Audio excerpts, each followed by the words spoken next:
ka na ba? Alas 6 na ng gabi. Travel well na. Travel well. Let your wellness take you to places. Makipagkwentuhan kasama si Miss Christine Verdeflor Mahadillas. Dito lamang sa Travel Well. Sa impilang may todong lakas. DWIZ 882. Travel well. Let your wellness take you to places. Hello, good evening, our dear audiences.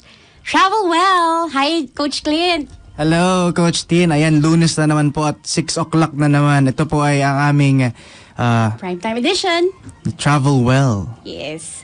And it's a holiday, di ba, Coach? Yes, it's a holiday. So yung mga walang pasok dyan na nasa bahay nila. Ayan, magandang hapon. Ang ganda ng panahon ngayon, Coach Tin, no? Yeah. Unlike nung sa mga nakaraan na araw. Kasi ngayon, sobrang talagang kita mo si may sunshine Mr. Sun, no? Yeah.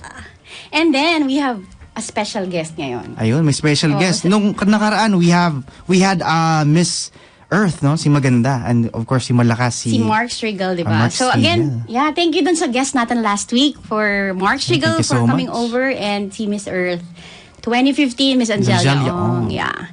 And then, of course, nakapag-rest ka during the weekend, Coach Clint? Though, may kliyente ako ng weekend. Pero naman, nakapag-rest naman ako kahit papano. Yeah. And this is actually my rest as well, no? Oo. Kasi day off ko talaga is Monday, so... Oo. Then natanong ko lang kasi nung weekend, you know, we were blessed to visit Baguio City. I saw your story. Naingit nga ako. Sana naman sumama ako papuntang Baguio. Pero how was your trip naman? Yeah, it was good kasi nung last 2 days, medyo nagpakita nga din sa sunshine sa Baguio. Diba? Maganda yung panahon ngayon. Yes, no? and we're so privileged nga na na-invite din kasi kami. That's why we visited Baguio City. And this time around, pinagbigyan tayo. At siya naman yung magiging guest natin this afternoon. He came from the US pa. Ooh, international again. Yes, again, international. Oo. And we're so privileged kasi nga po, mamaya papakita namin sa inyo yung footages and some of the places that we visited. Because we're talking about travel and wellness, diba? So perfect talaga actually yung Baguio City. They're celebrating Baguio Day on September 1. Mm-hmm. And then it's a blessing that we are able to meet our friend, our dear friend, nung nakaraang, I think we visited since Wednesday. Tapos, na-meet namin ulit after 2 years of pandemic. Si Doc. Ayan. So, privileged tayo ngayon kasi si Doc Mario actually, he's been in the US for the past, I think 2 decades, more than 2 decades, Doc, ano?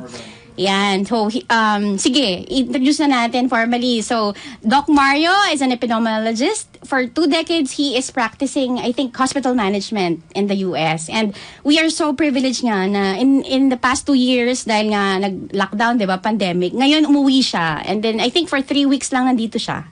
Pero with the busy schedule, almost every day, Coach Clint, nakita mo, di ba, yung shinare natin last week, almost every day nasa iba-iba siyang lugar. So, nung Webes nga, na-meet namin siya sa Baguio. And then, we invited him over. So, just in case, yung mga audience natin, may mga katanungan sila because this is Wellness Month ngayong August. So, we really took this time na maimbita si Doc. Diba, again, and this event is for free, right? Oo, yung advocacy ni Doc Wario, I think he will be discussing later on kung ano yung ginagawa niya talaga. But we are privileged to educate the Filipino people. And yun nga, so ang dami kong sinabi, pero yun, we're so privileged to have Doc Mario Brizuela Doc here. Mario, hello, welcome sir. Doc Mario, welcome sa aming segment. Okay, thank you Tin and thank you Clint for inviting me here. Muntik na nga akong hindi makapag-attend on-site. Yeah. Dahil I was supposed to be in Las Piñas today but may mga changes. So, ayun, nandito ako ngayon. Thank you so much for your time, no? Yeah. And kumusta ka naman, sir? Okay naman, medyo nasa home stretch kasi sa Saturday uwi na ako. So, but there are still a lot of things to do. So, Saturday, pabalik na ng US? Yeah. Oh, ang bilis naman. Pwede bang sumama? Sumama So, balik US box. Balik bayan box pala ako. Pwede naman. Sige.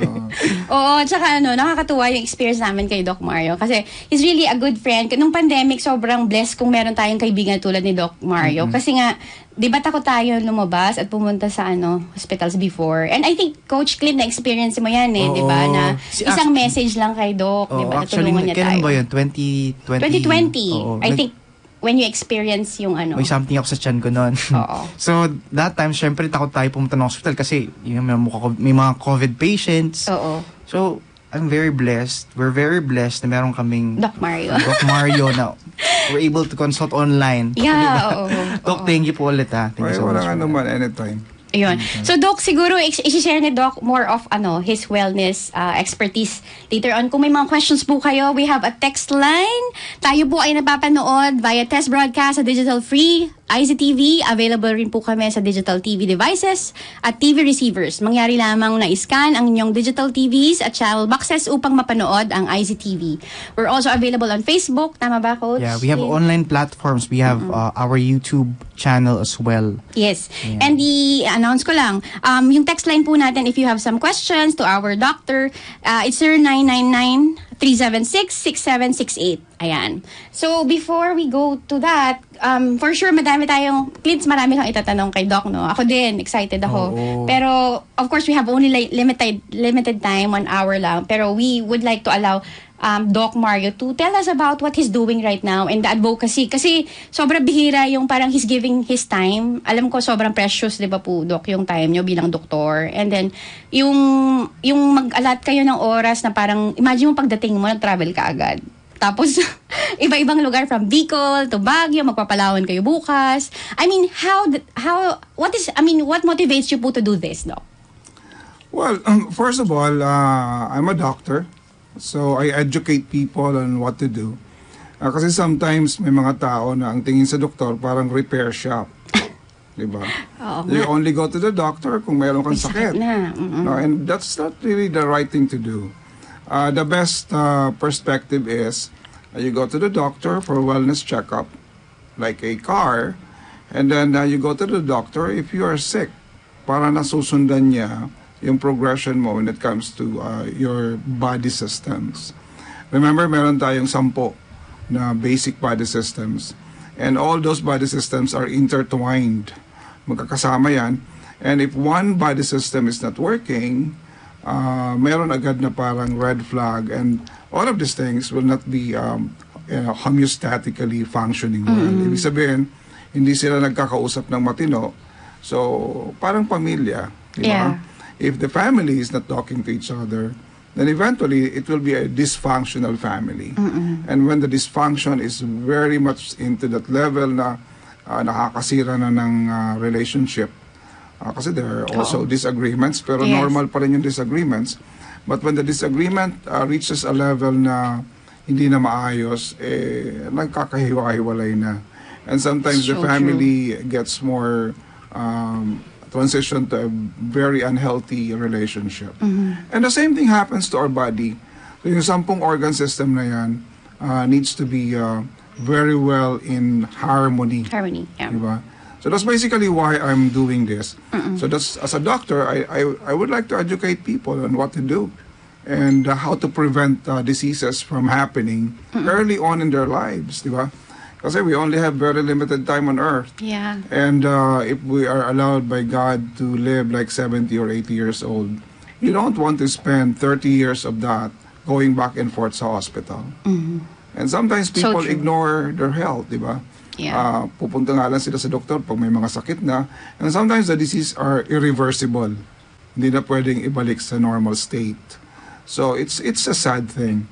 And understanding that from the point of view of medical practice, I really wanted them to be, education is powerful. Yeah. It's empowering. So if a person knows what to do with their body, then more likely than not, they will do the right thing. They will eat the right thing. They will exercise. They will get their minds in tune with what needs to be done. Agree. All of these things, and they will get to know more people that makes them more healthier. Yeah. Sometimes a lot of negativity nowadays, especially with social media, diba?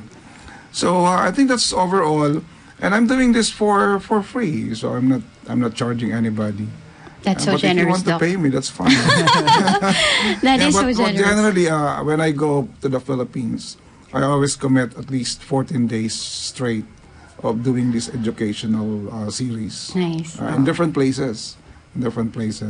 And I also teach them how to use natural solutions and not depend on just pharmaceutical products. Agree. So there are a lot of natural options that you can use in order for you to become healthy and restore body functions to its normal state. Right. I believe, Doc, I've heard some stories, di ba, nasa first world country kayo, di ba? Tayo third world. Pero I've Well, heard, I used to be part of the third you're world. part of the third world. And so we're so blessed na may doktor tayo na, di ba, nag-aaral. And even practicing this kind of integrative medicine, which in a way, you're bringing it back to the our country by educating our people, Doc, no? So, sakto, kasi we're talking about holistic wellness here in our show. So, how do we make sure that we take care holistically? I mean, yun na nga, tama, ang mga Pilipinos tayo, sanay na parang kung kailan lang may sakit or may nararamdaman, saka lang magpapatingin sa doctor. Ngayon, yung sinasabing integrative medicine, in a way, parang nagkakaroon ng awareness na sa Philippines. And I think because of the pandemic probably, and because of the technology and information na meron na accessible para sa atin. But then, Doc, tama ba yun na yung tulad niyo po, doktor kayo, di ba? So, at times, nung tayo, sinauna, napunta sa, yung mga, di ba, yung mga lolo natin, napunta sa, albularyo ba yun? Yung ganon. Iba naman yung Doc, no? So, but now, parang, ang sinasabi natin, I mean, God has given us this natural, ano bang tawag dito? Natural solution.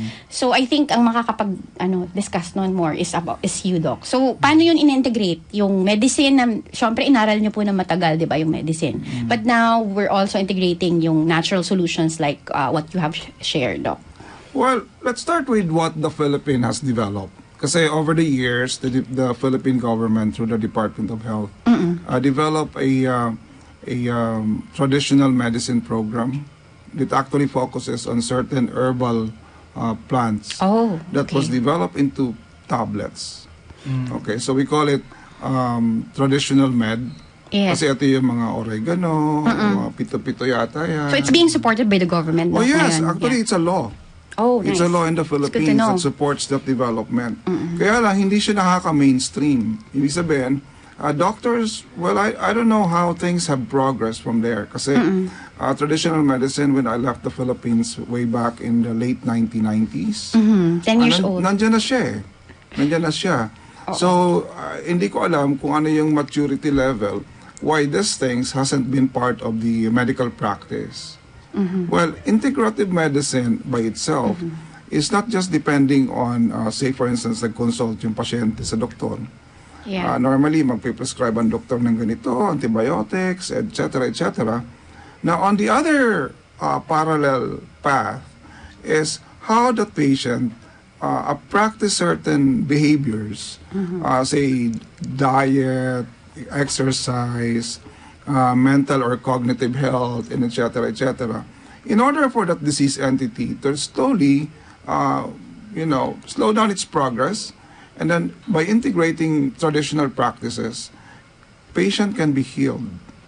Yeah. Our body has a self-healing ability if you know what to It's do. amazing na meron ka nun.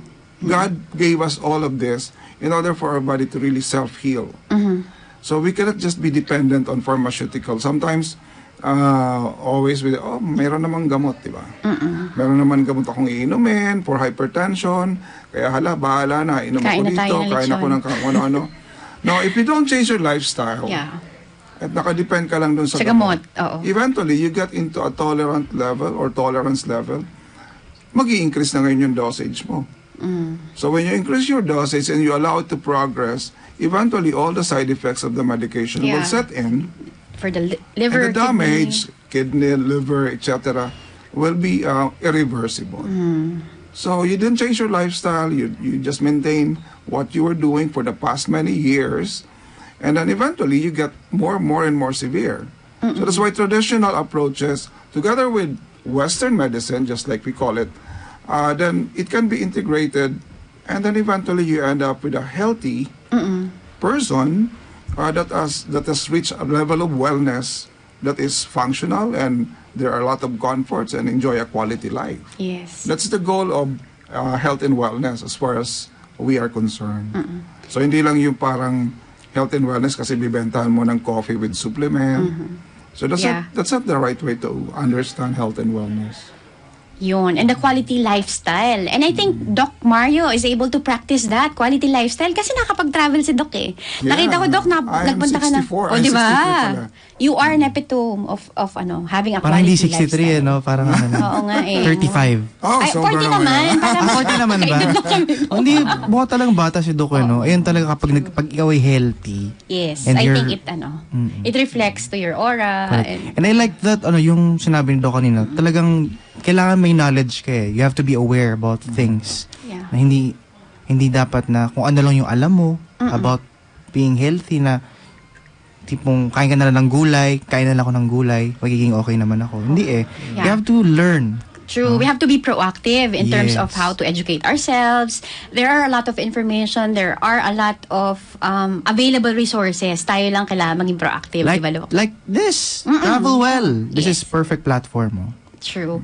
And Doc, ang tawag dito, since nakasama ka namin sa Baguio, mamaya papakita namin yung ibang mga photos and videos. And I think we just have to have a few break. Oo. Few And minutes. then we'll be back, Doc, doon sa mga katanungan pa namin. Yeah, sure. Travel well! Travel well. Let your wellness take you to places. Kasama si Miss Christine Verdeflor Mahadillas. So we are still here. The Camp John Hay Baguio. See? So we are having a bath. Forest bathing trail. Woohoo! There you go. There's Alan. See? Beautiful. There's Pinoy Trail Frank. CFO by day, hiker by night. So we are going to take a bath here. Forest bath. Forest bath. So there's a dog. Oh wow. Beautiful. So meron kaming meet na friends here. There you go. The pine trees. Beautiful pine trees. Hi. Here. Ayan, pati dog. Super friendly siya dito. May ribbon. Please. Ayan. Good evening once again, our dear audiences. Ayan, nakita niyo yung video. Yan, Clint, Doc, yung nung weekend kami naimbita kami ng Ang ganda. mountaineer friend namin, si Frank Ramon. Hi, Frank! And si So paano yung Don. yung forest bathing? Ligo ka sa mga puno, ganun. Oo. Yun yung magbe-base ka na may damit. Talagang Nakita ma-feel mo niya. yung refreshing. Yes. Nakita mo puro berde lang, green, no? Yes. Talaga puro puno. Oo. Tsaka, di ba, Doc, rest meron mo na talaga din siya, no? Para Oo. from the mga buildings. Para may iba Yes. naman. May healing effect yun, Doc, when Yeah. you enter into a mountain. Nature. So, nag-hike kami ng, I think, 6.5 kilometers. Malayo din yun. We were tricked actually by Mr. Frank Ramon. Sa Mr. Frank? Si Frank is okay. CFO siya by day. Tapos, during weekends, nagtatrek siya. Nagtatrek and nag-hike siya. So, nag-pre-climb kami kasi meron silang, mountaineering event. Tapos, Trail Academy. Upcoming, I think, October 2. Ayan. Frank, in-announce ko na. So, for those who wants to join the Trail Academy, it's for free. Pero yung slots na, it's only 50. So, it will be talaga? in Free Baguio. yun? Oo. So, Sir Frank. paunahan. Wait lang, tinext na agad no? Oo. Tapos, ayun. So, it's a friendly hike. Kasi sa po yun, Doc? Sa Camp John Hay. Oo. So, parang meron ding, medyo mataas, meron ding lang. Friendly So din yung siya. event na yun sa Camp John Hay din? Yes. Ni Sir Frank? I think i-announce, minsan ibadahan natin sila. Meron sa Etogon, actually merong mga mountains na hindi pa discovered, Doc. Yun yung maganda kasi 'di ba parang yung iba Sagada, sanay na sila Yung mga sikat Oo, na. sikat na yung Mount Ulap. Marami pa naman talagang Mga mountains. kabubundukan dito sa Pilipinas, hindi pa na-discover. Actually, yung sinabi nila pala, naalala ko na, ito sinulat ko, Mount Bidawan. Yun, it will be on October 2. Bidawan. Okay. Yeah, Mount Bidawan. Okay. Kasi nag-Mount Ulap, Tapos sabi nila, may iba nakapag-Mount Ulap naman. ka din? Hindi. Ay. Sayang nga eh. Sila lang. Sila, Dudum. Sir Frank. Pero hindi pa nakapunta doon eh, pero... Oo, sana. pupunta tayo ni Doc. Kasi si Doc babalik daw sa February. Mount Ulap. Ulap. Oo. Di ba, Doc? Ayun. Tapos, Tapos pupunta tayo doon kay Atok, di ba? ayun. Tapos si Wangod. Wangod ba yun? Oo. Wangod. Yung, Ay, may tattoo na 100 years old, more. Na I think 104 na ba siya? Oh. Kaso ang hirap, pag lalaki nangahawak daw muna yun ng ng June bago may tattoo. Hindi naman, joke lang yun. Chismis. Coach Chismis Clint. ba? Oo. Makitest. Oo. Ayan. Hindi, pero ayun, masaya ang pumunta doon. Pag pumunta tayo. Nakakatuwa doon, naman. Kasi for her age, no, talagang ano pa rin yung kanyang passion for... Tsaka nag-iisa na lang siya na I think Oo, marunong gumagawa ng ganun. Talaga. Sana sa February, okay pa siya. Oo, sana nandyan pa siya. Pag Pero Doc, maraming places in Baguio na undiscovered pala. So, meron pa kaming clips mamaya papakita. We went also to Mirador. Si Krista, hi Krista. Sinama niya kami, Doc, Krista. our friend. Parang siya, for family naman. So, may mga places talaga sa Baguio na bago ngayon. So, it's good na, di ba, na-develop ulit yung tourism industry natin ngayon with all the, mountains and parks being built. By the way, yung forest bathing sa Camp John Hayon.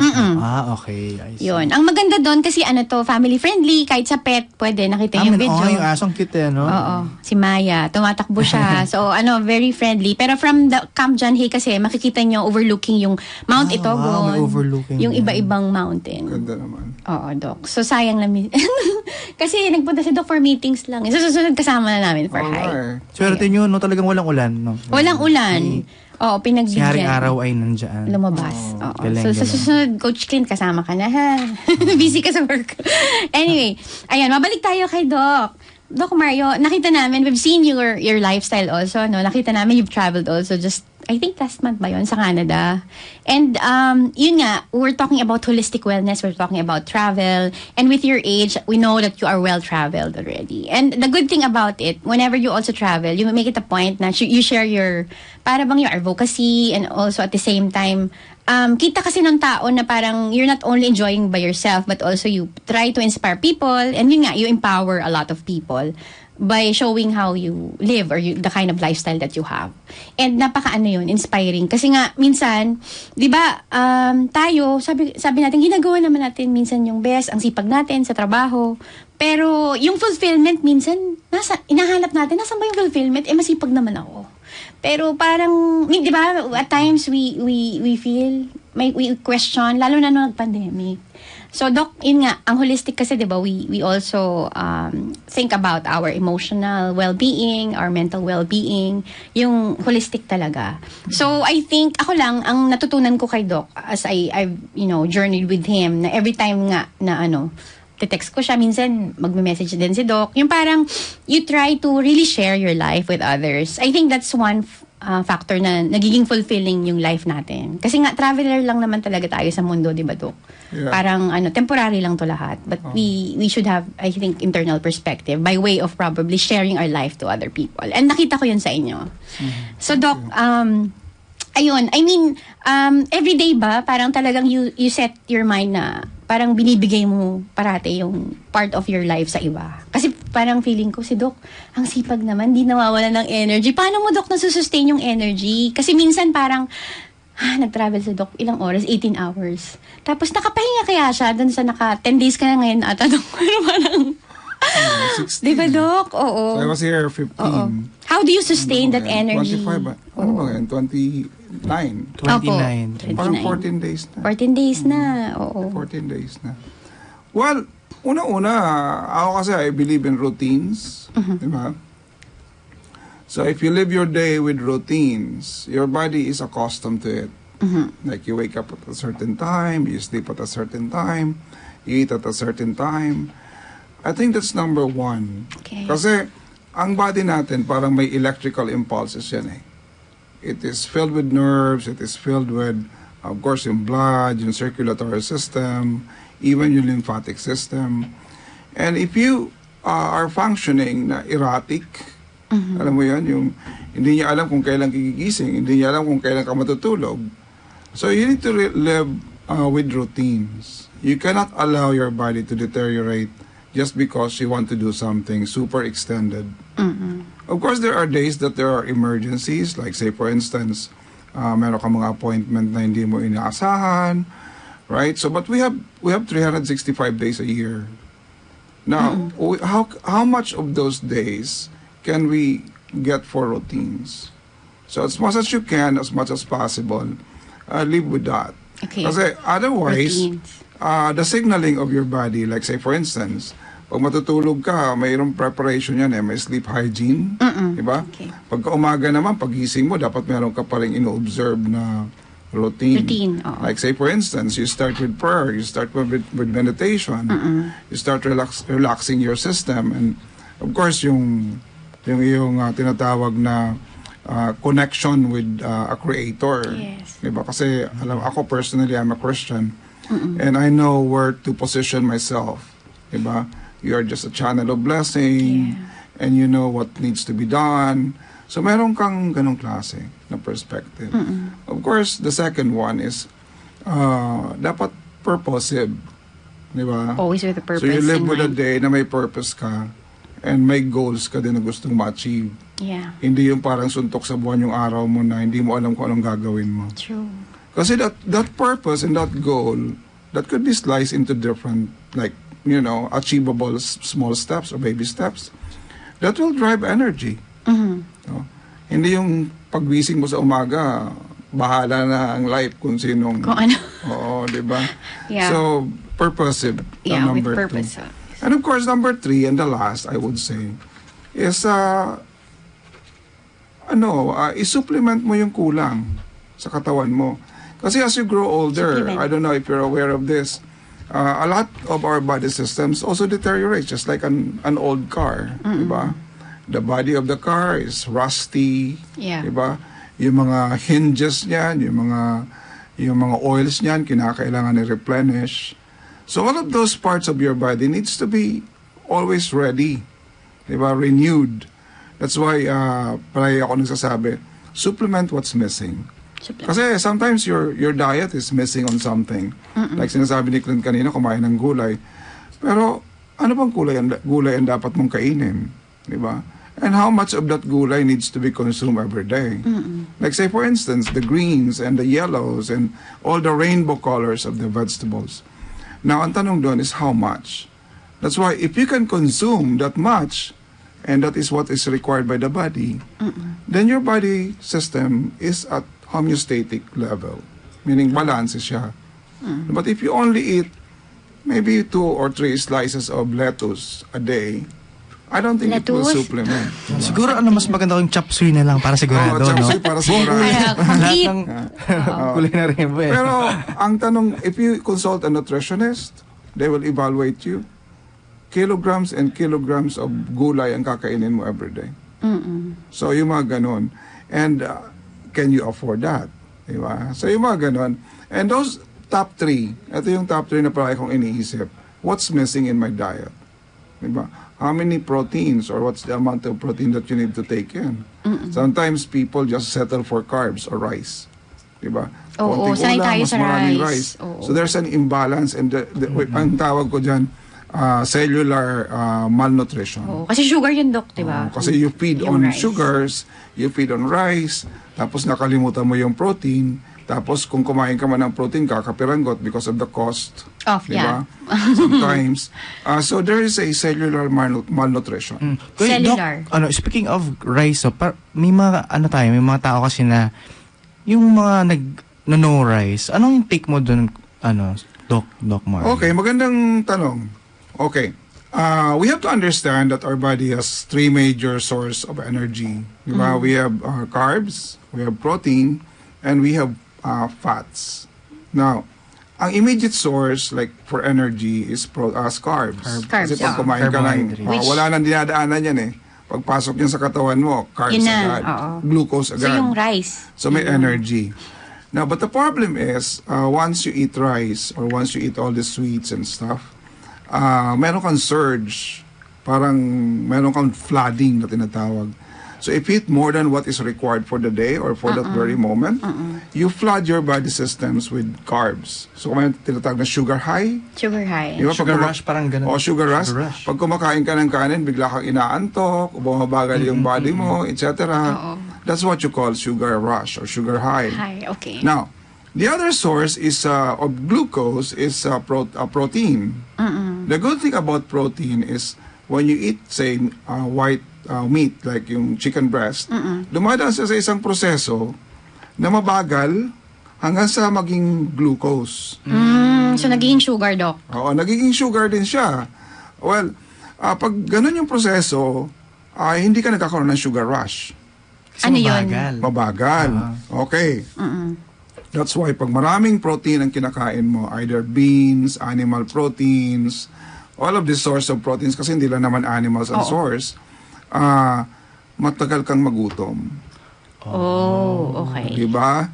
Matagal kang magutom, samantalang yung rice, siguro 3 hours, gutom ka na naman. Totoo. So matagal kang magutom. In other words, yung breakdown ng source ng energy ng protein, mabagal, tapos it also consumes energy.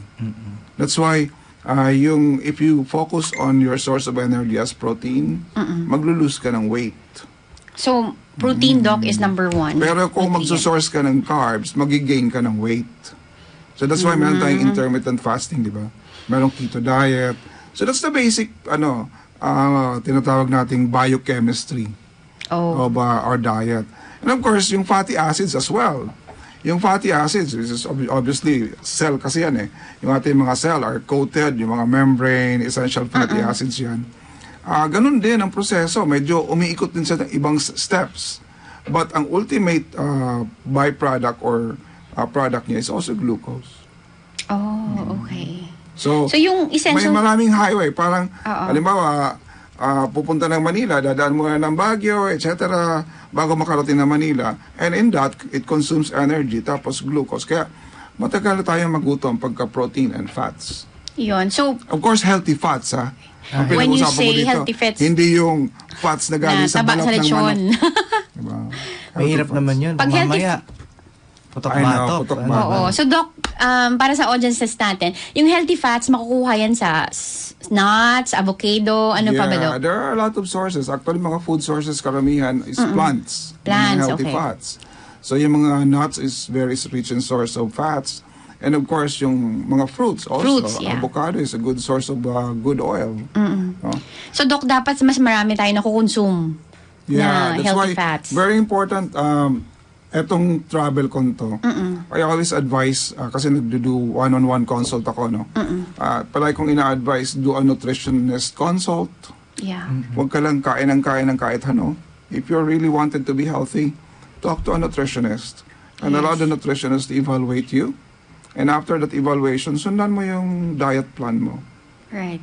Of course, there will be failures along the way. May mga tao kasi, di ba, matitigas ang ulo natin. So, tapos magbibigay tayo ng ganito, tapos hindi naman sinusunod. Di ba? There will be failures, expect that. But then again, always go back. Di ba, palagi na off-road minsan? In any journey in life, ma-off-road ka, pero balik ka ulit. Yes. Diba? Sabi mo, until you get into the right momentum. It may take 6 months or 6 years.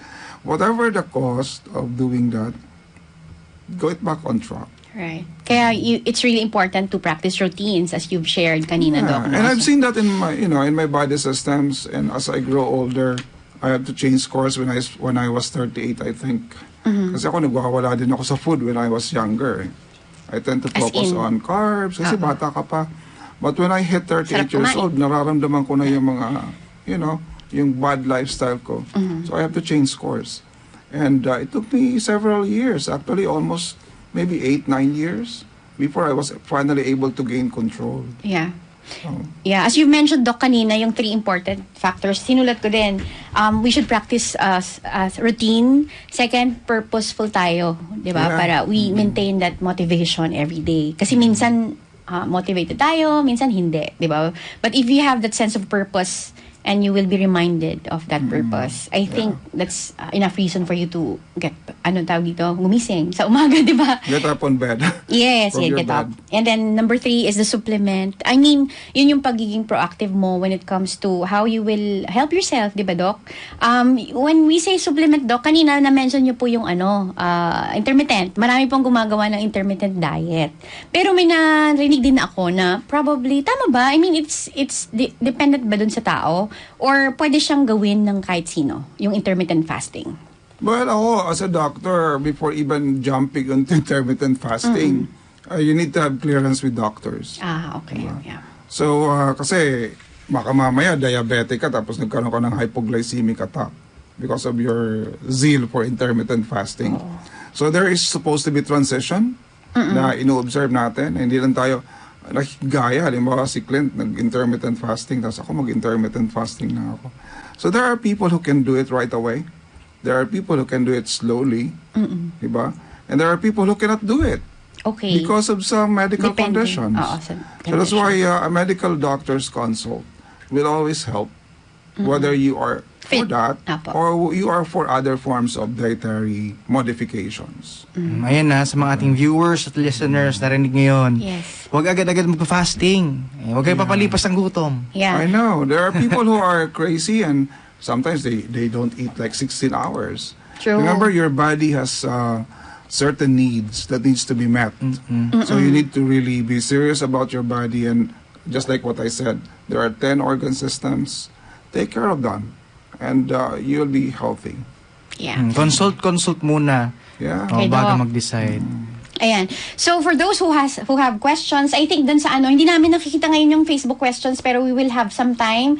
We will be back after a few moments para mabasa po namin yung mga questions ninyo dun sa Facebook. Tingnan natin. Travel well. Let your wellness take you to places. Kasama si Miss Christine Verdeflor Mahadillas. Sa American names kasi actually yung base ng military. Actually yung dati, yung Scout Hill nun, tabi ng Sleepy Hollow naman. Okay. Sleepy Hollow, yung mountain na yun. So, yung Itogon, saan na yun? Yeah, sa kabila. It's part of Itogon. Yung bundok to. Going to Mount Ugo and Mount Ulap. Nice.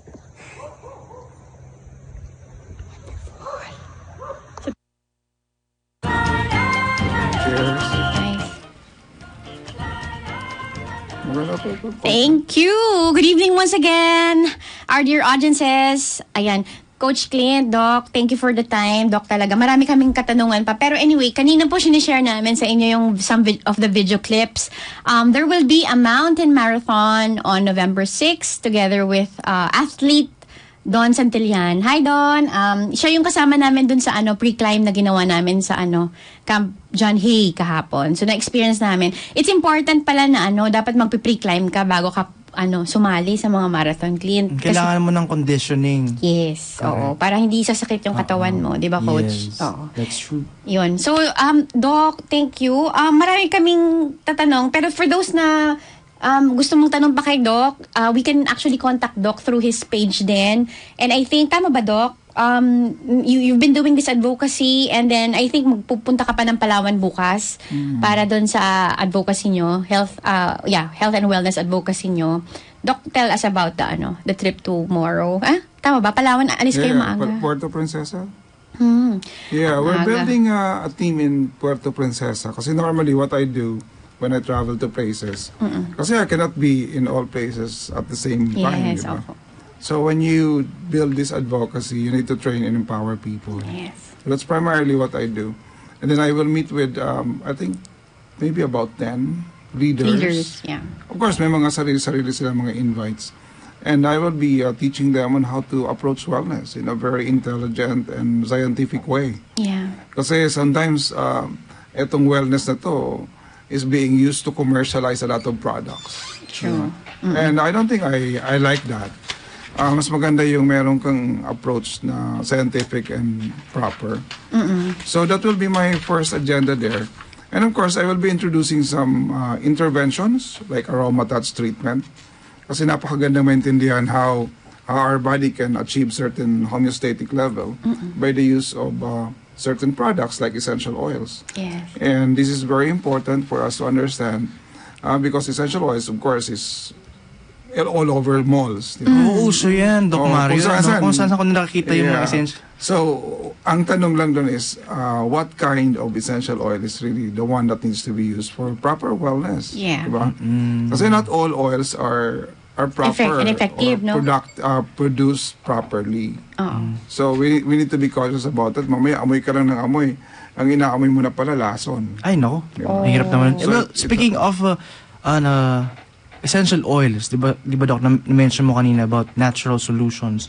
I'm actually very rare ako makarinig na from a doctor, no, you encourage people na use natural solutions more than versus yung mga medical na usual na nasa mercury drug sa mga drugstore. Yan. What's your take about that, Doc? Well, as a doctor, you need to maintain balance. Kasi pagka nagagamot ka ng pasyente, you address the acute symptoms, and the acute symptoms needs to be addressed by using pharmaceutical products. Maybe injection, antibiotics, etc., etc. But at the same time, you deal with the core cause, diba? The root cause of that symptom or sign. Kasi prevention is better than cure. So, bakit siya nag-develop ng hypertension? Ano ba yung lifestyle niya? Say, for instance, bakit makakalimutin na siya? So, some of these can be easily reversed, and some of them can be delayed. Yeah. Like, say, for instance, diabetes. And there are a lot of natural products that can help support, restore cellular function, and there's a whole lot of research and science behind that. So that's why it's very important to understand, like cinnamon itself, cinnamon oil. What are the benefits, though? Can actually help benefit or can actually help the cell become sensitive again to insulin. So like that. And of course, lavender itself can be used to assist, say, calming effect, like panic attack, and lower down yung stress level mo. And remember, the stress level can affect all organ systems. Yeah. So if you're stressed and you continue to be under stress, eventually all the organ systems will just give way. So very dangerous kasi yung cortisol at a very toxic level. So you have to manage that. And that's what I'm going to do in Palawan. And I'm doing this. I did this in Bicol, I did this in Manila, in Baguio, and I will continue to do this as long as God allows me to live. Yeah. So, and of course, for free. But if you want to... Just joke lang po yun. Napaka-generous talaga naman ni Doc. Yun nga, di ba, Coach, sabi ko nga sa inyo, nung pumunta kami minsan sa US, 2016. Si Doc Mario. 2016 ba yun? Oo, Doc. Sobrang tagal bait. na pala. Oo. Halos ibigay na ni Doc lahat. Yung bahay niya, pinakain kami, pinasyal kami sa iba-ibang lugar. Ayan. Doc, baka naman, next year. Just let me know. Sige. Oo, I think iba din yung nagagawa pag, pag generous, na lalong nabe-bless. Kaya si Doc sobrang blessed yan eh. Napaka-generous siya sa time tawag niya. ko dyan, pay it forward. Once you help people, more come. But of course, that should not be your motivation to help. You help from your heart. Kasi Doc, saktong-sakto yung ginagawa nyo. Kasi nga, based from research, I just heard last week nung nagkukwento, yung isang, I think hindi siya doctor din, pero sinabi, sa Philippines daw, it's 1 is to 10,000 people. So, kulang na kulang po tayo sa doktor sa Philippines daw, Doc. So, at least yung ginagawa nyo to educate. Nagsisipag-alisan na. Oo nga. Kaya nagiging nurse. So, kailangan natin talaga na maging proactive. At yun, we're thankful na may advocacy si Doc, tulad ni Doc, may ganun na, di ba, accessible sa mga tao na tulad yan, free pa siya. O di ba, hindi lahat nakakagawa ng ganun. Correct. At bawat check-up, magkano ba, di ba? So, for those na hindi inaabot ng kawawa naman. So, I mean, hopefully may mga programs tayo na lalabas na, I mean, the things na ginagawa ni Doc are out of his personal, di ba? Out of his own personal pocket niya, yung resources niya. So, personal commitment. Ay, commitment, yun. And, sige po, i-greet natin yung mga nag-hi sa Facebook. Hello, dear audiences. Si Miss Miss Roslyn, Kadag, hello. Mr. Joe, of course, our family. Mama Jo, Papa Sai, of course, our siblings. Hi, Joy. Hi, Belle. Ayan, sige. Clint, si Ate Lala, Josar, Ate Lala from Korea. Si Ella, tsaka si ano daw, hindi natin nag-greet. Ella, tsaka si Si Ins. Summer, Sandy. Yes. May lahat na. Doc, si your beloved beautiful wife, Ate Noemi. Hello, there in the US. Nasa US siya naiwan nyo. Gising na siya. Oo, sana gising na siya. Normally, nagigising nga alas 7 eh. Oo. I think may question ata Tita sa, Noemi. sa pinaka... Ay, may question ba? Ano po ang pwede? Doc, may tanong dito si Ma'am Jo. Ma'am Jo. Sabi niya po, ano po yung pwedeng inumin if merong osteoporosis? Okay, well, babae ba yan? Babae po siya. Ma'am nga pala, no? Opo. Let's start from women's health, diba? Women, once you reach that age of like 40, the bone is continuing to deteriorate. That's why importante na meron kayong tinatawag na bone density evaluation. And tapos yung calcium level determination. From milk ba yun? Well, it could be sourced from milk. It could be sourced from exogenous calcium, like si mga calcium tawag dito, supplements or vitamins. So that should be part of your agenda when you hit 40 years old. Remember na ang babae, you are consuming more calcium than like the male. Diba? You gave birth to babies, and your bone is really structured, not like the men. So mayroon tayong tinatawag na mga hormonal influences when it comes to those kind of situations. So you really have to take care of your bones. Ako, I always tell women, especially I have 8 sisters. Yeah, wow. I always tell them that take care of your bones, and the rest will follow. So take the right food. So that's why, ang tanong is, anong dapat ano daw po pwedeng inumin doon sa merong osteoporosis? Yeah, well, kung meron ka ng osteoporosis, then may problema ng malaki yan, right? So baka mamaya kinakailangan mo na high dose of calcium, right? But on the average, kung wala ka pang, hindi mo pa inabot yung ganung level, 1,000 milligrams of calcium a day. 1,000 milligrams of calcium a day will allow you to maintain bone health, right? Pero kung may osteoporosis ka na, maybe another higher dose, but I would suggest na go to a doctor, especially an OB-gynecologist. OB yun, Doc, pag osteo? No, not necessarily OB, but pa-evaluate mo na sa OB-gynecologist. Pa-evaluate mo. Yeah, especially kung tapos maybe an endocrine consult towards an endocrinologist, mas makakatulong din. Yeah. So yung dalawa na yun, pag nag-partner yun, then more rational and scientific intervention can be done. Yes. Kasi hindi mo pwedeng i-allow na ang osteoporosis mag-progress. Kasi otherwise you will be having fractures, yung mga hips mo, yung mga joints mo dyan, and all of those things. Mahirap.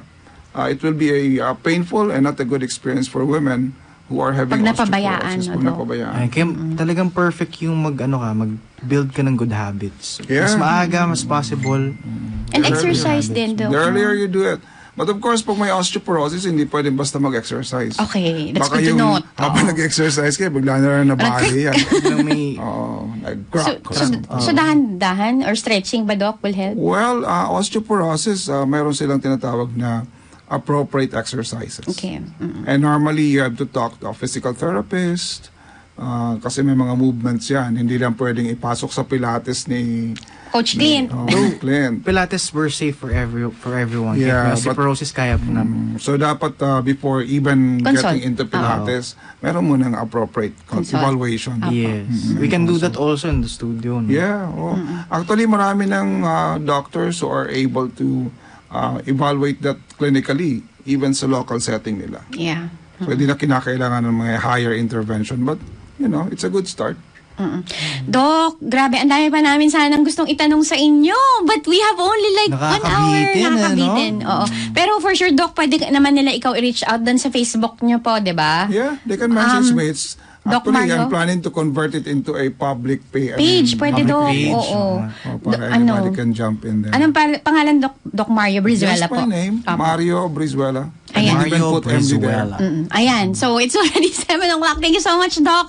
And we would like to, ang DWIZ 882-882 at buong Aliw Broadcasting Corporation ay bumabati ng ika-88 na kaarawan nasa heaven na, of course, ang ating pinakamamahal na Ambassador Antonio Cabaon Chua sa August 30, yung birthday niya. Yung founder po natin yon.